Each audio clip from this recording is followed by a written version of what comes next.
Smoking করাটাকে আসলে বন্ধ্যাত্বের সমস্যাটাকে বাড়িয়ে দিতে পারে কিনা? ভীষণভাবে এফেক্ট করে। সম্প্রতি আমি জাপান এবং সিঙ্গাপুরে ইনফার্টিলিটি কনফারেন্সে গিয়েছিলাম। সেখানে যেটা দেখলাম যে স্মোকিং, অ্যালকোহল, এগুলো ড্রাগস, এগুলো তো আছেই, পাশাপাশি বলা হয়ে থাকে যে একটি পুরুষের যদি প্রেশার থাকে, ডায়াবেটিস থাকে, ইভেন কি সে যদি ওবেসও হয়, অনেকে ভাবে আমি মোটা, তাতে কি কোনো সমস্যা নেই, কিন্তু ওবেসিটিও একটা ফ্যাক্টর।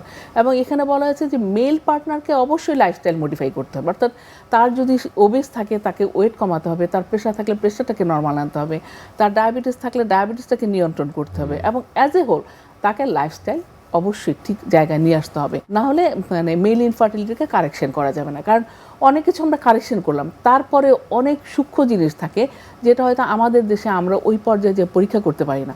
যেমন ডিএনএ ফ্র্যাগমেন্টেশন টেস্ট, অর্থাৎ স্পার্মের মধ্যে যে ডিএনএ থাকে এটা কিন্তু ভেঙে ছোটো ছোটো টুকরা হয়ে যায়, সেটার টেস্টটা খুবই কস্টলি, যেটা সবসময় আমরা পেশেন্টকে দিতে পারি না। এবং ডিএনএ ফ্র্যাগমেন্টেশন টেস্টে যদি 25% উপরে থাকে তাহলে তার মর্টালিটি যাই থাকুক, তার স্পার্ম কাউন্ট ভালো থাকলে সে বাবা হতে পারবে না।